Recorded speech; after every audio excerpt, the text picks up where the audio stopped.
તો ચાલો બાળકો, આજે આપણે 3 ઋતુઓ વિશે શીખીશું. ઋતુઓ એટલે સિઝન્સ, 3 સિઝન્સ. ઓકે, સૌથી પહેલાં તમે જુઓ છો કે અહીંયા પિક્ચરમાં બતાવ્યું છે કે કઈ ઋતુ દેખાડે તમને? શિયાળો. શિયાળો એટલે વિન્ટર. ઓકે, તો શિયાળામાં શું થાય છે? શિયાળાના અંદર ખૂબ ઠંડી પડે છે, એટલે આપણને ગરમ કપડાં પહેરવા પડે છે. જો બધા ગરમ કપડાં પહેરીને બેઠા છે, સ્વેટર છે, ટોપી છે, એવું બધું. અને તાપણી પણ કરે છે. તાપણી એટલે કે આપણે આગ સળગાવીને એની આસપાસ બેસીએ છીએ, કેમ કે શિયાળાના અંદર બહુ જ ઠંડી પડતી હોય છે. અમુક દેશોના અંદર તો વિન્ટરના અંદર બરફ પણ પડે છે. સમજ્યા? હવે એના પછી આવે છે ઉનાળો.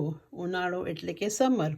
તો સમરના અંદર શું થાય છે કે ખૂબ જ તડકો હોય છે. જો આ સૂરજ દેખાય છે ને, ખૂબ સૂરજ એટલે તાપ પડે છે, ગરમી હોય છે બહુ જ. તો ગરમીના અંદર ઠંડુ પીવાનું મન થાય છે, યા આઈસ્ક્રીમ ખાવાનું મન થાય છે. પછી આપણે દરિયા કિનારે જઈને પાણી પાસે રમવાનું મન થાય છે ઉનાળામાં. તો સમરની છુટ્ટી આંબી રજા હોય છે, તો એના અંદર બાળકો દરિયા કિનારે જઈને રમે છે અને ઠંડા પીણા પીવે છે ને ખૂબ મજા કરે છે. પછી આપણા પાસે ઘરમાં બહાર જગા હોય તો ત્યાં બેસીને આપણે આરામ કરીએ છીએ, ઠંડી હવા લઈએ છીએ. યા તો પછી આપણે ખૂબ જ પંખા ચલાવવા પડે છે ગરમીના અંદર.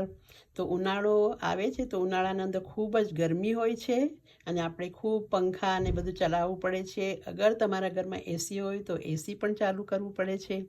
તો એ છે ઉનાળાની ઋતુ. ઓકે, એના પછી આવે છે ચોમાસું. તો ચોમાસામાં શું થાય છે? તો તમે આ પિક્ચરમાં જુઓ છો કે ચોમાસાના અંદર ખૂબ વરસાદ પડે છે.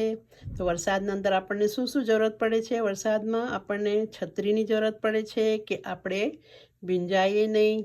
પછી રેનકોટ આપણને વાપરવો પડે છે. રસ્તાના અંદર ખૂબ જ પાણી ભરાઈ જાય છે.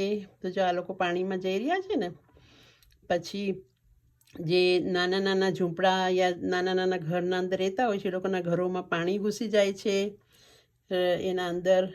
તો આપણે ચોમાસાના અંદર ઘણા લોકોને, નાના જે એરિયામાં રહેતા હોય છે એ લોકોને ઘણી તકલીફ થાય છે.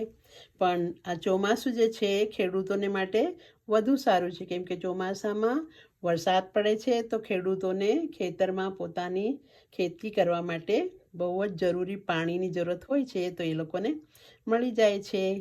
એટલે આ ત્રણેય આપણે જોઈ ઋતુ કે શિયાળો, ઉનાળો અને ચોમાસું. તો આ 3 ઋતુના નામ છે અને ત્રણેય ઋતુમાં શું થાય છે અને આપણે કેવા કપડાં પહેરવા જોઈએ અને શું કરવું જોઈએ એના વિશે આપણે જાણ્યું. તો કેવી લાગી વિડીયો તમને? ફરી મળીશું બીજા વિડીયો સાથે. Don't forget two subscribe.